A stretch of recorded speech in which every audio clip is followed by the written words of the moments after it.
Assalamualaikum warahmatullahi wabarakatuh.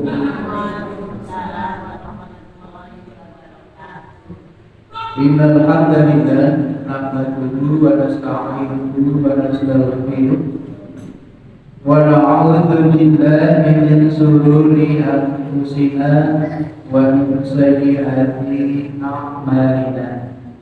May yahdihillahu fala mudilla lahu ومن يضلل فلا هادي له أشهد أن لا إله إلا الله وحده لا شريك له وأشهد أن محمدا عبده ورسوله لا نبي بعده اللهم صل وسلم على نبينا محمد وعلى آله وأصحابه ومن والاه ولا حول ولا قوة إلا بالله.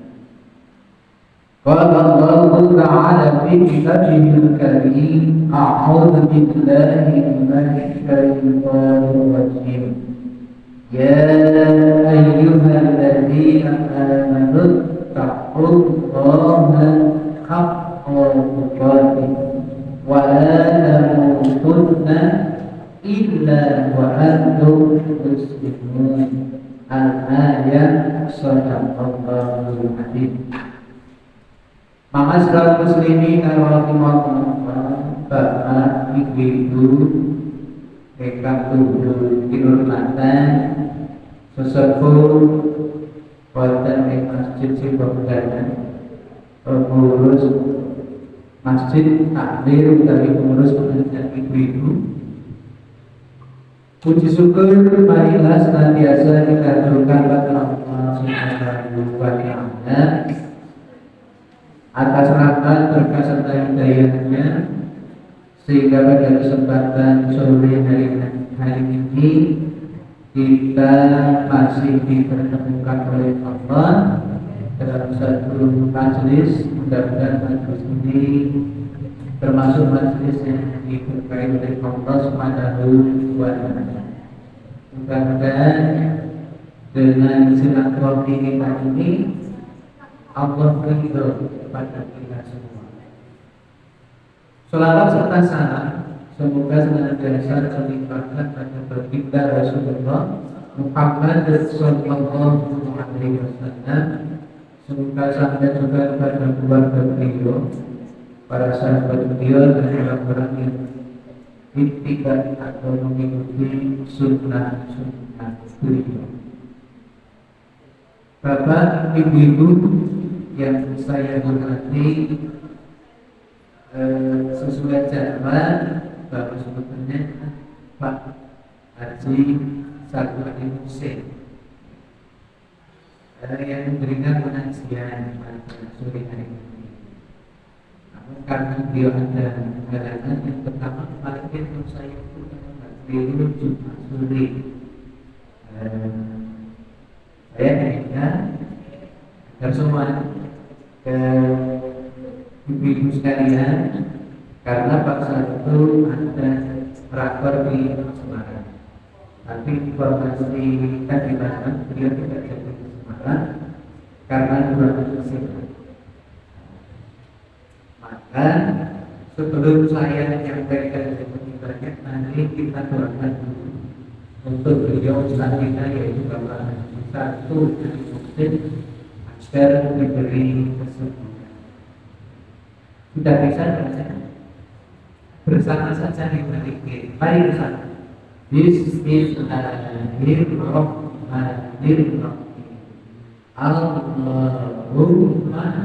Rabban nasi adhibil ba'sa isfi antasafi la sifat illa sifatka sifaha la yughadiru saqam.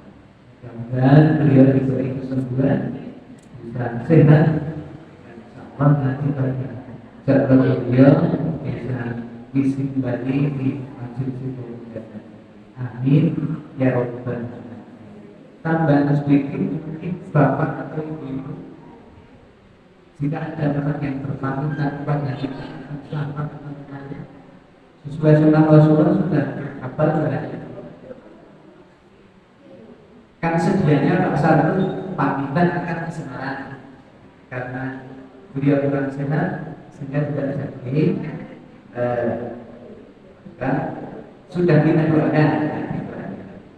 Seandainya Pak Sarul pun jadi pergi ke Semarang pamitan kepada kita sudah kabar. Mari nanti barangkali Pak atau ibu-ibu ada yang berpamitan kepada kita, mungkin anak kita atau kita atau cucu yang berpamitan kepada kita akan merantau. Buat kembali pun berbagi merantau. Ini pun. Bismillahirrahmanirrahim. Mari kita hafalkan. Bismillahirrahmanirrahim. Zawwadakallahu taqwa. Mari. Zawwadakallahu taqwa. Wa ghafara dzamba. Wa ghafara dzamba. Wa yassara laka khairan haitsuma kunta. Nanti dalam orang yang berpamitan kepada kita doanya itu sesuai sunnah Rasulullah. Artinya Zawwadakallahu taqwa, mudah-mudahan Allah memberikan kepada kamu orang yang berpamitan kepada kita itu tidak takwa. Wa ghafara dzambaka, mudah-mudahan Allah mengampuni dosa-dosa. Wa yassara laka khairan haitsuma kunta. Kamu tempat dimudahkan melaksanakan bisa melaksanakan kebaikan dimanapun berada, baik dalam perjalanan di tempat tujuan sampai nanti kembali lagi ke rumah senantiasa bisa melaksanakan kebaikan. Mari kita lagi sekali lagi bersama saja. Zawwadakallahu taqwa wa ghafara dzambaka wa yassara laka khairan haitsuma kunta. Atau doa ini lazim terpakai ketika ada orang yang akan berangkat haji. Dan kita yang dipanggil doanya itu atau doa memberangkatkan orang yang akan pergi haji, bukan ada bukan ikut yang sunnah itu. Zawwadakallahu taqwa wa ghafara dzambaka wa yassara laka khairan haitsuma kunta. Ibu-ibu, bapak yang saya hormati, terlebih dahulu tidak perlu malah yang harus mandi ibu dan ini. Tapi barangkali ada yang belum kenal, maka akan harus saja nama lengkap Muhammad Sofyan Sadadin, alamat RT 2 RW 7 Cangkruk di timur kota sana. Istri 1, anak baru 2. Dan cukup guys perkenalan saja. Barangkali ada yang mas tidak kali Z, maka Cangkruk sudah ujung timur nanti ada kampungnya namanya Kampung Silakan. Nanti tanya saja dulu nama saya apa banyak yang tahu karena saya asli. Bapak Ibu yang kami hormati, terlebih dahulu saya mengucapkan selamat hari Ibu karena sudah matur banyak tidak lupa itu. Selamat hari Ibu kepada ibu-ibu sekalian. Mudah-mudahan ibu-ibu sekalian bisa menjadi ibu yang terbaik untuk anak-anak kita, jadi ibu yang terbaik.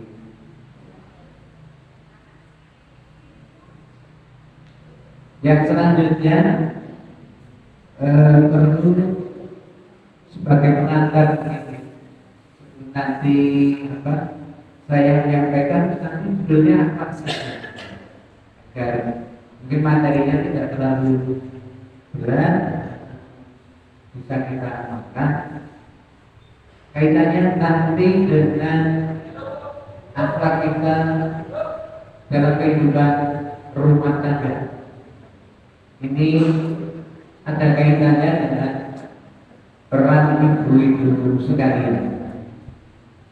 Perlu kita pahami ada poinnya seperti ini. Al-ummu madrasatul ula, al-abu ra'sul madrasah. Berarti kita ini kebetulan yang bapak dan ibu maka kita prioritas kita ibu yang berminat dengan mayoritas. Tapi sahabat meskipun kita mayoritas nanti penyampaian kita seimbang karena dalam rumah tangga itu ada bapak, ada ibu dan ada anak.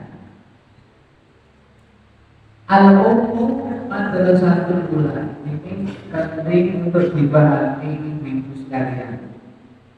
Ibu adalah madrasah yang pertama bagi anak-anak.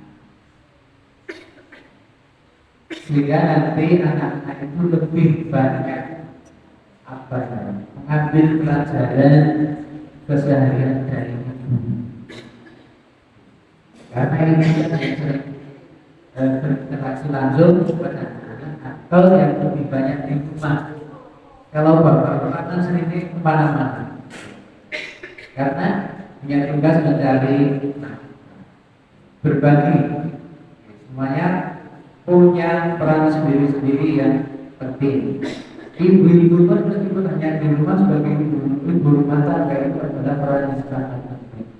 Al-ummu madrasatul ula, sehingga ibu-ibu pun harus membekali diri dengan ilmu agama yang baik agar nanti anak cucu kita pun mengambil pelajaran dari ibu-ibu itu yang ada adalah pelajaran yang baik. Al-abu ra'sul madrasah, sedangkan bapak adalah kepala madrasah. Sehingga dalam rumah tangga ini ibaratnya lembaga pendidikan. Dalam rumah tangga kita itu adalah lembaga pendidikan untuk anak-anak kita. Sebagai realisasi dari dua kaidah itu, maka mari kita 5 menit taksim dulu. Karena nanti anak-anak kita itu akan melihat atau contoh dari bagaimana interaksi kita kepada Al-Quran. Yang pertama kali anak itu mengambil pelajaran dari kita Al-Quran adalah bacaan. Sehingga ini harus saya sampaikan karena wangi-wangi dari turunan saya seperti itu. Dan nanti bisa diterima. Kita taksir mungkin 5 menit khususnya suratul Fatihah yang itu menjadi syarat wajib yang harus kita baca ketika kita sholat, rukun baca. Mari kita baca dengan murotal, sangat tidak sulit lagunya, hanya naik turun naik turun naik turun. Kita bersama saja ya agar nanti waktu-waktunya dapat. Sudah siap? Namun basmalah langsung masuk suratul Fatihah. Bisa beri contoh di sini. A'udzu billahi minasy syaithanir rajim. Bismillahirrahmanirrahim. Pertama naik dan kedua turun. Ini pada dasarnya ros artinya sudah diturunkan sedikit. Sudah siap ya? Kita lihat agar nanti ketika menjadi contoh bacaan bagi anak cucu kita, kita berikan contoh bacaan yang Baik, mari 1, 2, 3. A'udzu billahi minasy syaithanir rajim. Bismillahirrahmanirrahim. Alhamdulillahi rabbil alamin. Ar-Rahmanir-Rahim. Maliki yaumiddin.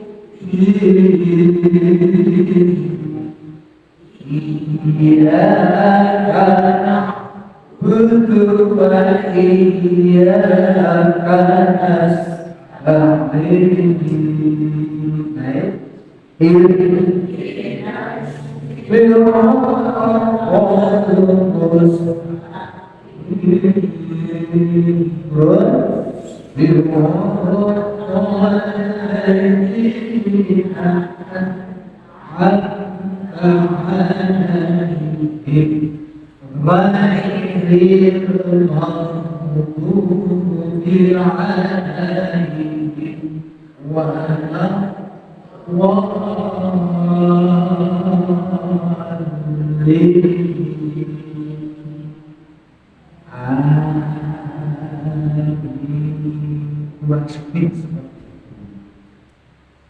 dan prakteknya kita dalam sholat mungkin perlu kita pahami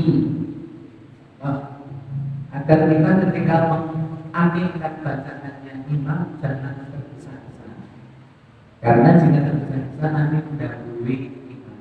Kita boleh membarengi imam hanya pada satu tempat, yaitu ketika membaca takmir yang lafalnya adalah amin, A-nya panjang, min-nya panjang. Karena panjang pendek bacaan itu berpengaruh terhadap makna. Ghairil maghdubi 'alaihim waladdallin.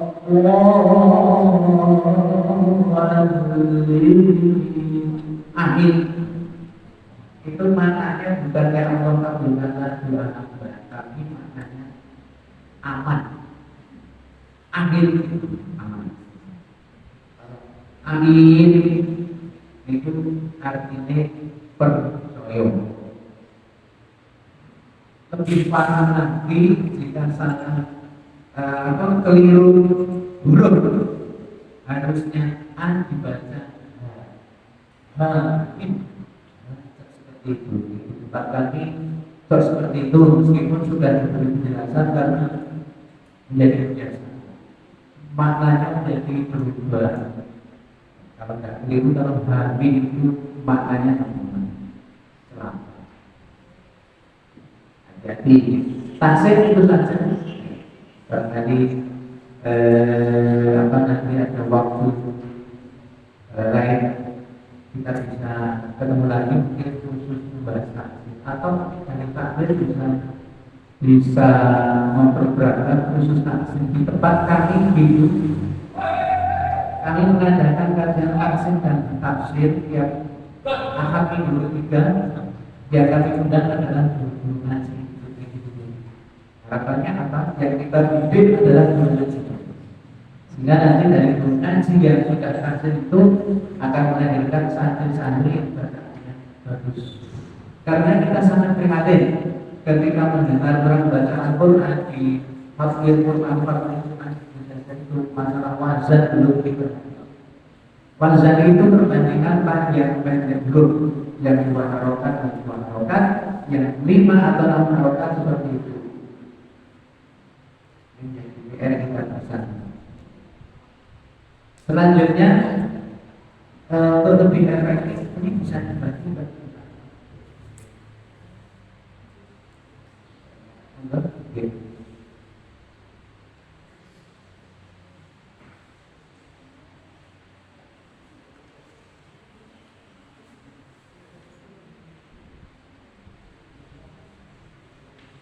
Besok karena pakai tulisan seperti tadi di rumah bisa dibaca lagi.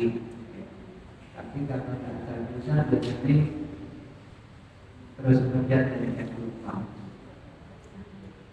Saya ambilnya dari buku kuliah akar Profesor Dr. Indra Ilyas SPM mengenai tanggung jawab kita selaku orang tua terhadap anak. Sambil menunggu kertasnya dibagi, maka tanggung jawab selaku orang tua ini berat.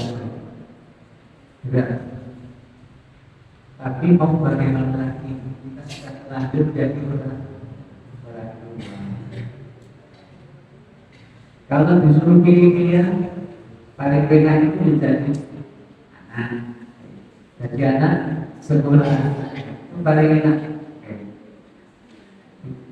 Tidak minta, minta satu, Pak minta satu. Tapi ini menjadi tanggung jawab kita bersama. Misalnya sudah berapa semua ya, mas ada yang masih saya masih belajar nanti buat mana? Bukan takut juga, karena nanti kita akan menjadi seperti sama. Jika sudah bersama ini nanti kita menjadi ibu akan menjadi ibu yang terbaik. Atau madrasah ibu adalah madrasah pertama dari anak-anak kita.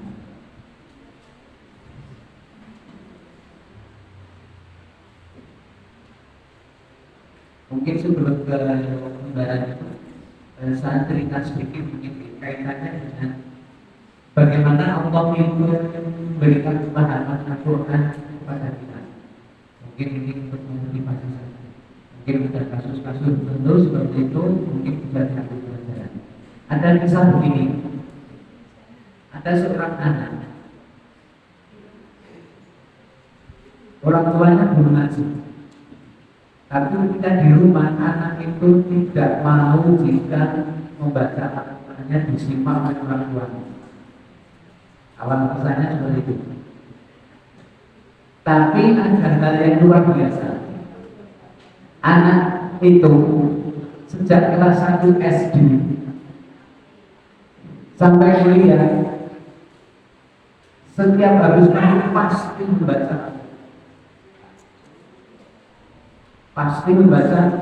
Tapi kalau disimak orang tuanya tidak mampu. Strategi dari orang tuanya karena seperti itu, maka orang tuanya pendekatan kepada gurunya di sekolah, memberikan masukan, Pak, anak saya belajar ini. Apa yang terjadi? Karena itu tidak dapat satu.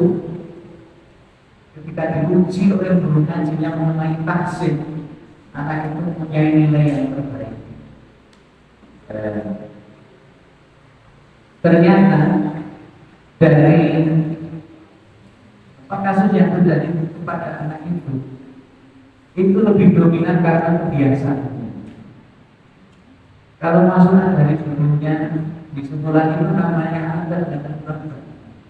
Tapi ini yang lebih dominan adalah kebiasaannya habis maghrib pasti baca. Sehingga dari kebiasaan baik itu Allah berikan ilmu pemahaman mengenai bacaan Al-Quran. Bahkan ketika anak itu diuji oleh guru ngaji, guru yang di SMA itu belum berikan pelajaran, karena baru kelas 1 akan ditentukan kelasnya, dia masuk kelas apa, kelas intro, kelas tajwid atau kelas utama ini. Simple guru ngajinya itu luar biasa. Diberi pertanyaan tajwid semuanya bisa, diberi pertanyaan boleh itu semuanya bisa ya. Itulah, maka kita harus membiasakan sesering mungkin berinteraksi dengan Al-Quran. Meskipun tidak terlalu banyak ayat yang kita baca, tapi rutinitas itulah yang harus kita jaga. Rutinitas itulah yang harus kita biasakan. Sampai itu akan menjadi akhlak Nah, sepakat gini. Nah, berarti habis maghrib nanti kita mulai akhlak kita terhadap Al-Quran. Meskipun satu atau dua menyempatkan beli bacaan Quran, syukur bisa lebih.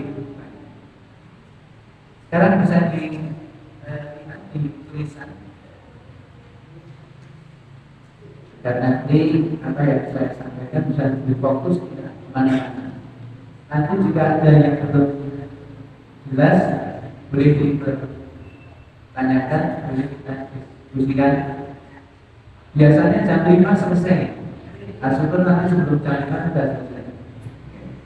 Di jam 10 untuk diskusi atau jawab, jam 5 sudah selesai. Bapak ibu-ibu yang saya hormati, judulnya adalah kasih sayang dan tanggung jawab orang tua terhadap anak. Anak adalah amanah yang harus dipertanggungjawabkan orang tua kepada Allah Subhanahu wa Ta'ala. Anak adalah tempat orang tua mencurahkan kasih sayangnya. Jika secara naluri atau secara fitrahnya orang tua itu pasti sayang kepada anak. Jika ada orang tua yang sayang kepada anak, itu menyertai fitrahnya. Mungkin mungkin karena ada guncangan jiwa, maka harus persiapkan diri. Jadi bagi bagi yang belum rumah tangga, ini bisa awali sebelum rumah tangga kita memilih jalur yang baik, sehingga nanti tidak akan terjadi hal-hal yang tidak apa istilahnya ya, ibu-ibu yang tidak goncangan jiwa ketika habis melahirkan baby blues ini, baby blues kadang-kadang terjadi seperti itu karena dia imannya kurang kuat, dia terjadi kegoncangan jiwanya. Harusnya dia itu sangat bersyukur atas amanah dari Allah yang diberikan, tapi dia malah merasa sedih atau jengkel karena anak itu menurutnya mengalami terus-menerusnya. Anak itu termasuk anak yang tidak diharap, namun demikian ini dari kemudian kita semua menjadi orang tua yang sayang kepada anak. Kita selalu mencurahkan kasih sayang kita kepada anak. Dan anak juga investasi masa depan untuk kepentingan orang tua di akhirat. Bahkan dalam satu hadis diriwayatkan, lafaz ibadahnya begini saja nih, ada orang tua yang tidak dimasukkan ke surga oleh Allah, yaitu rakyat. Ya Allah, sepertinya saya tidak pantas masuk surga. Amal soleh saya itu sangat sedikit. Bahkan saya ketika di dunia dulu, saya ada bermaksiat. Meskipun saya tidak termasuk rakyat menginginkan, maka Allah menjawab, ini adalah berkat doa dari anak-anakmu. Sehingga ketika kamu mati masih membawa dosa selain dosa syirik atas doa anak keturunanmu, maka dosa-dosamu aku ampuni. Inilah anak menjadi investasi masa depan. Tentunya kita sangat mendapatkan anak-anak kita yang seperti itu. Jika kelak kita meninggal, anak-anak kita selalu mendoakan. Insya Allah. Lanjut ya. Oleh sebab itu, orang tua harus memelihara, membesarkan, merawat, menyantuni dan mendidik anak-anaknya dengan penuh tanggung jawab dan kasih sayang. Ini pelajaran bagi kita semua dan juga untuk bapak yang belum bermakan. Maka hindarilah dalam mendidik anak itu kekerasan. Saya ada kisah sedikit yang terjadi dengan teman saya. Kemudian jadi pelajaran untuk kita semua. Teman saya bukan rimbang ya, itu untuk sebagai pelajaran. Dan beliau sekarang sudah menyadari. Dulu ketika anaknya kecil, teman saya itu ketika memiliki anaknya itu dengan tegas tapi keras. Tegas tapi keras. Ketika anaknya itu tidak mau melaksanakan, dia langsung main pukul. Ini menjadi tidak baik, menimbulkan dendam. Boleh tegas tapi dalam surat Luqman kan boleh kita pukul anak kita ketika usia 10 tahun bersolat, tapi dengan pukulan yang tidak menyakitkan. Aturannya sudah betul. Tapi bisa ini tempat saya itu kamu main pukul. Apa yang terjadi ketika anaknya ini sudah selesai SMA, dia sangat dendam, bahkan dia sudah moro-moro itu ngomong orang lingkungan. Pokoknya sesuatu bapak wali tua yang menjelaskan apa yang diucapkan. Bapaknya akan bilang lingkungannya itu berbeda. Bapaknya diberitahukan ini terakhir dengan macam dengan dan seperti tidak main-main itu anaknya sudah bersedia. Akhirnya disebut bapaknya menyadari bahwa guru materi seperti pendidikan dengan kekerasan akan melahirkan kejahatan. Nah, untuk bila ini dari dokter kita tidak tegas tapi tidak keras. Lanjut deh, dengan pengertian seperti itu, hubungan orang tua dengan anak dapat dilihat dari 3 segi. 1. Hubungan tanggung jawab. Anak adalah amanah yang dititipkan oleh Allah Subhanahu wa Ta'ala. Pada orang tua tentu dapat dibesarkan, dipelihara, dirawat dan dididik dengan sebaik-baiknya. Amanah kita tidak boleh disia-siakan. Dengan ungkapan lain, orang tua adalah pemimpin yang bertugas memimpin anak-anaknya dalam kehidupan di dunia ini yang telah akan dimintai bertanggung jawab oleh Allah Subhanahu wa Ta'ala. Di dalam hadis riwayat muttafaqun alaih, saya sampaikan artinya saja. Setiap kamu adalah pemimpin dan setiap kamu bertanggung jawab terhadap kepemimpinannya. Kepala negara adalah pemimpin dan bertanggung jawab terhadap rakyatnya. Seorang suami adalah pemimpin di rumah tangganya dan dia bertanggung jawab terhadap keluarganya. Seorang istri adalah pemimpin di rumah suaminya dan dia bertanggung jawab terhadap rumah tangganya. Seorang pembantu adalah pemimpin pada harta benda majikannya dan dia bertanggung jawab terhadap kepemimpinan. Hadis riwayat muttafaqun alaih. Dengan hadis ini maka bisa diambil kesimpulan bahwa kita semua adalah pemimpin yang akan dimintai pertanggung jawaban di hadapan Allah Subhanahu wa Ta'ala mengenai bagaimana kita memimpin. Kita tidak yang berat, ya, harus kita persiapkan.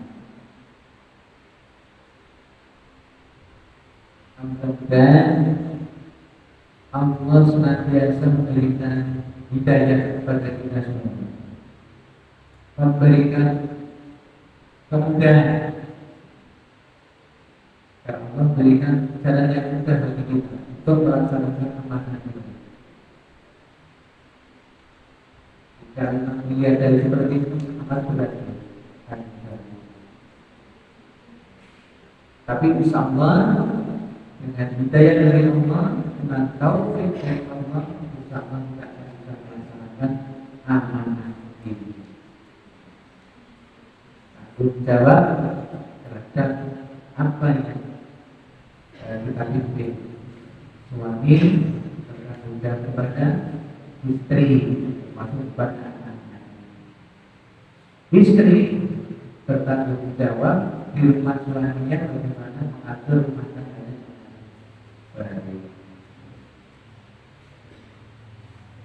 Bahkan kalau kita amati anak-anak kita itu lebih dekat kepada ibu, anak-anak kita itu lebih dekat kepada ibu. Makanya ibu, kalau kami mohon kita bisa menjadi. Karena sekarang mungkin apa ya? Tempat ibu itu kadang-kadang bisa menjadi tempat curhat bagi anak-anak kita. Jadi bisa disairi bagaimana interaksi kita kepada anak-anak. Mungkin cara-cara yang dulu sudah kurang efektif itu diterapkan untuk anak-anak kita yang zamannya sudah berbeda. Sekarang kan zaman milenial, bukan zaman seperti itu. Kalau zaman ketika saya kecil, orang tua itu menjadi orang yang sangat ditakuti. Tapi kalau sekarang itu diterapkan sepertinya kurang efektif, akan sangat berbahaya jika anak-anak kita ketika curhat itu ke orang lain, bukan ke orang tuanya sendiri, ini akan sangat berbahaya. Makanya harus didesain pola interaksi kita dengan anak-anak. Mungkin dalam rangka anak kita juga pada kita boleh sekali waktu kita bahasanya mungkin kayak tapi tujuannya bukan itu terus kemudian di rumah tangga itu selalu menjadi pendidikan kita bicara agar kita bisa dekat kepada mereka.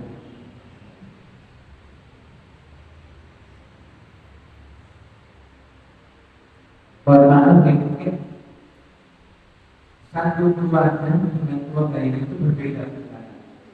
Ada mungkin keluarga yang sangat santun, sangat menjaga bahasa Jawa itu anak dengan orang tua harus bosok. Tapi ada juga Islam bosok Allah seperti dia tahu bagaimana menghargai orang. Bosok berani, tapi orang tua dan keluarga itu menjadi apa itu kurang bagus. Bosok tapi ketika di belakang itu menjadi berat. Tapi kalau bisa di bosok, atau yang dia seperti itu. Tapi kalau sudah terlanjur orang biasa bosan itu sulit. Saya sendiri di rumah itu anak-anak saya dengan saya bosan lagi berusaha bahkan malah sering kayak. Tapi tujuan saya agar mereka bisa dekat bukan betul terus kemudian menjadikan di rumah tangga itu kalau di sini kayak debat meskipun sekarang yang tren ada debat capres sama pres. Lanjut ya, hubungan kasih sayang.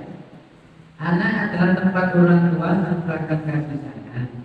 Setiap manusia yang berubah secara fitrah atau fitri pasti mendapatkan kehadiran anak-anak di rumah. Kalau jadi yang menerima dari lengkap kami dari Padina dalam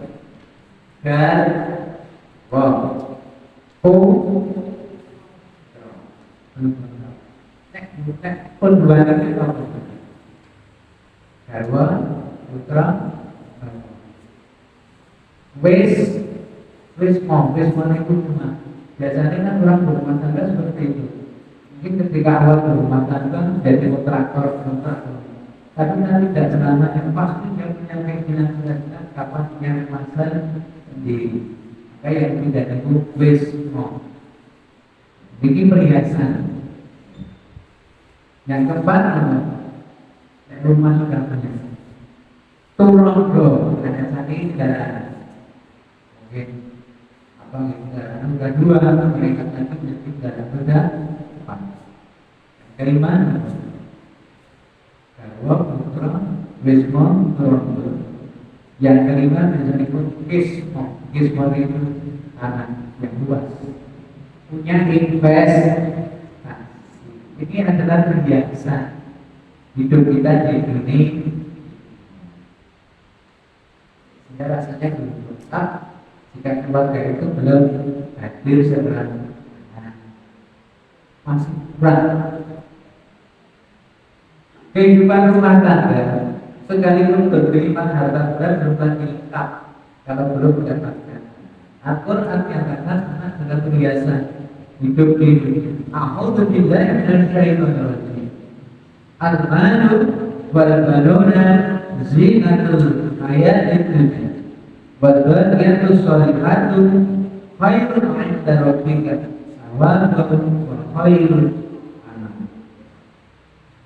Harta dan anak-anak adalah perhiasan kehidupan dunia, tetapi amalan-amalan yang kekal dan soleh adalah lebih baik pahalanya di sisi Tuhanmu serta lebih baik untuk menjadi harapan.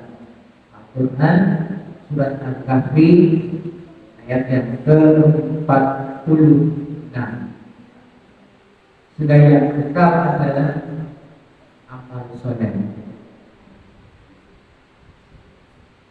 Tapi karena ini jadi kebiasaan hidup di dunia dirasakan cukup jika belum punya keluarga, istri atau suami atau anak.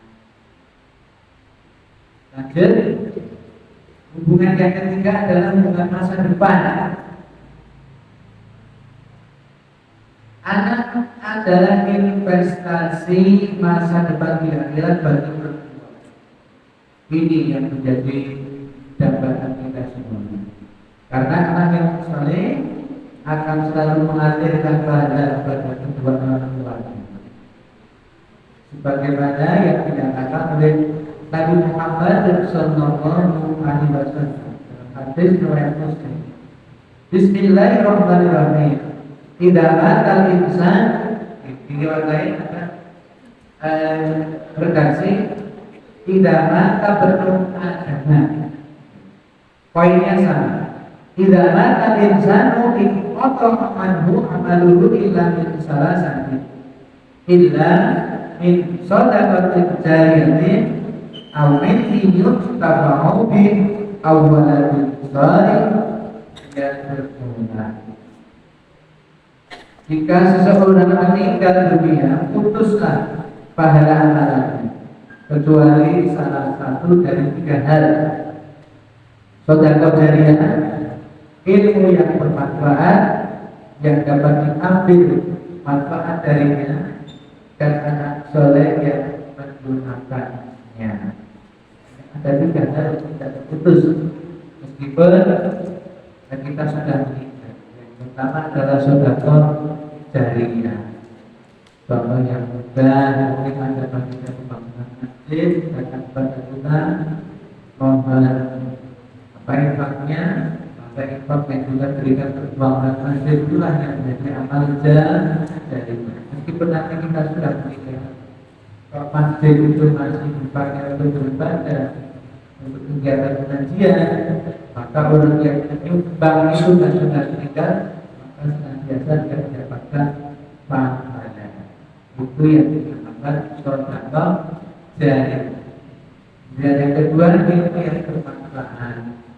Ibu-ibu mengajari anak-anaknya membaca Al-Quran maka ilmu yang disampaikan ke anak-anak kita itu meskipun nanti kita sudah meninggal, anak-anak kita masih mengamalkan, maka itu jadi ilmu yang bermanfaat dan kita masih dapat pahalanya.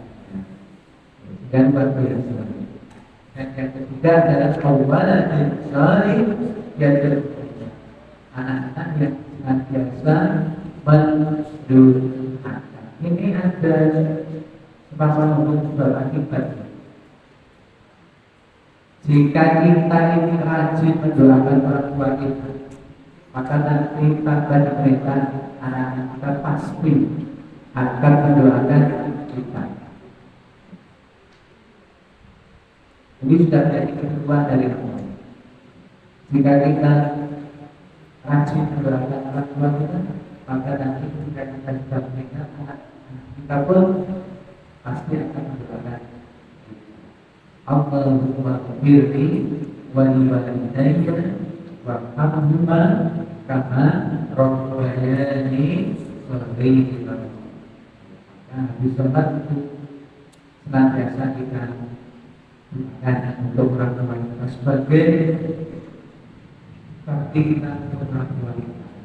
Meskipun orang tua kita masih juga berarti itu Allahumma firli wa liwalidayya warhamhuma kama rabbayani shaghira. Kemudian orang tua kita yang sudah meninggal yang diampuni oleh Allah Subhanahu wa Ta'ala.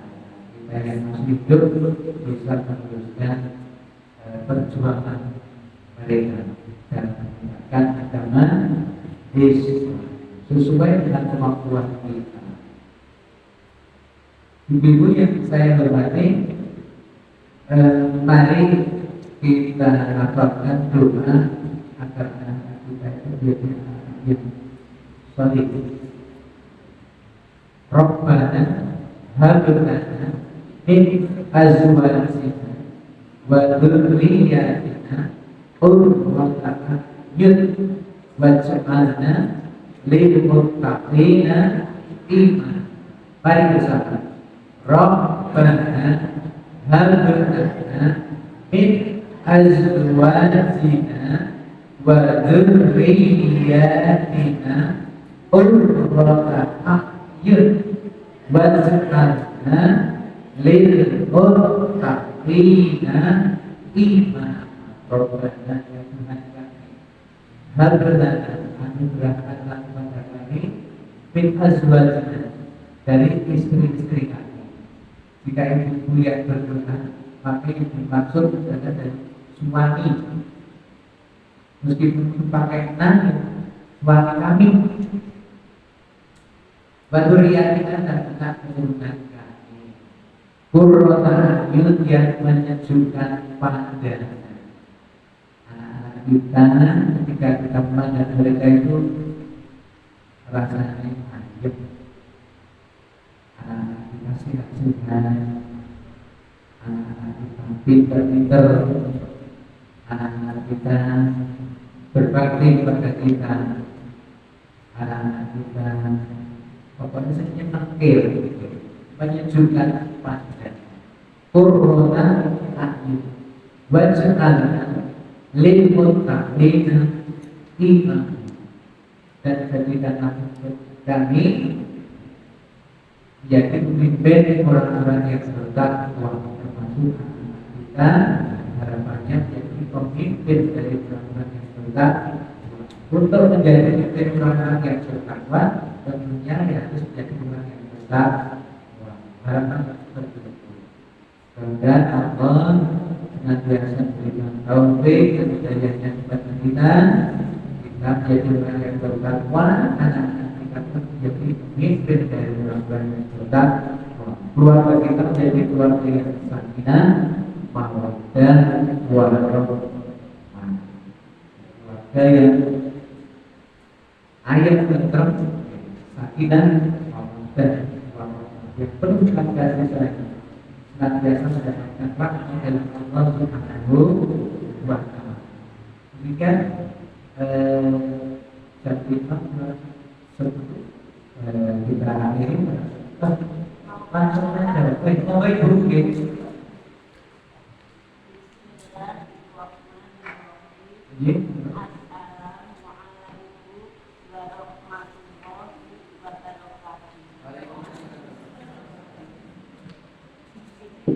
Saya membacakan mati dari Hudzaifah di dalam umatku ada penyimpan dan dajjal sebanyak 27. Sebagian dari mereka ada 4 orang wanita. Dan sesungguhnya aku Muhammad adalah penutup para nabi. Tidak ada nabi lagi sesudah itu. Yang ingin kutanyakan, orang Islam mana yang benar? Apakah orang Islam yang membaca firman-firman Allah lalu dia mencari pahala dari Allah, dia berjuang dengan jiwa raga dan hartanya, atau orang Islam yang membaca firman Allah lalu pahalanya dikirimkan untuk orang mati. Saya takut menjadi pendusta agama berdasarkan surat Al-Ma'ud ayat 4 sampai 6.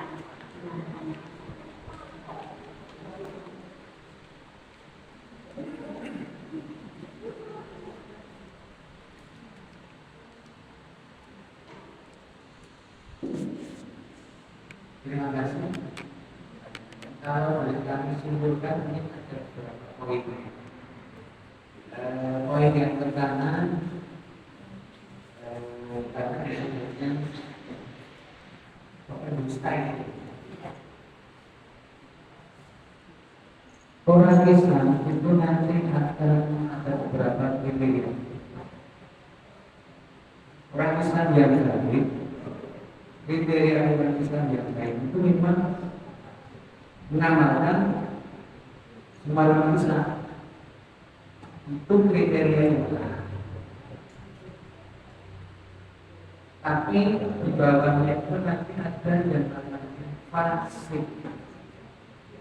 Fasik ini dia sudah Islam, tapi belum bisa mengamalkan Islam dengan baik. Apabila yang seperti ini, maka sebaiknya kita adalah husnudzon.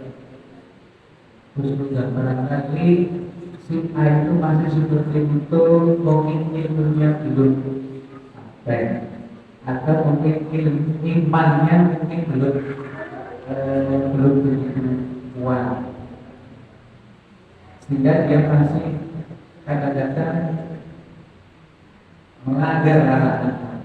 Tapi dia sudah punya modal bagus, yaitu yang paling bagus memang kita mengamalkan seluruh hukum Islam seperti itu. Mengenai tadi yang apa pahala ya? Pahala. Ini memang terjadi perbedaan pendapat. Terjadi perbedaan pendapat di beberapa imam mazhab itu. Secara garis besar ada 2. Ada satu yang menyatakan bahwa pahala itu pendapat yang kedua, pahala itu tidak sampai. Untuk yang meyakini bahwa pahala itu tidak sampai, itu Imam Syafi'i juga ikut-ikutnya. Itu dasarnya kalau tidak keliru surat An-Najm ya, dasarnya. A'udzu billahi minasyaitonir rajim wa an laisa lil insani illa ma sa'a. Dan kamu tidak akan mendapatkan pahala kecuali dari apa yang kamu amal. Kirim pahala itu sebetulnya kan bukan amal kita, tapi amalnya orang yang masih hidup. Itu menurut Imam Syafi'i. Tapi imam yang lain itu ada yang berpendapat jika seperti ini maka kita saling menghargai. Karena perbedaan seperti ini tidak berguna. Jika kita meyakini yang tidak sampai itu, ya sudah, maka yakin. Nah, ini motivasinya kan ketika kita meyakini itu, maka kita harus beramal sebanyak-banyaknya menjaga nanti sisi positifnya yang meyakini bahwa kirim pahala itu tidak sampai adalah kita termotivasi agar ketika kita hidup ini beramal soleh yang sebanyak-banyaknya berjaga. Tapi kita sadar menghargai saja nanti agar apa dalam kehidupan masyarakat kita nyaman. Jika ada orang yang berbeda pendapat, kita terus berubah. Islam tidak mengajarkan seperti itu. Jika terjadi perbedaan amalan, prinsip yang kita pakai adalah lana amanah walakum amanah. Selesai. Begitu ya Bu, penjelasan dari kami, mudah-mudahan bisa diterima. Kalau perempuan mungkin bisa bertanya kepada ibu. Cukup barangkali ada yang lain?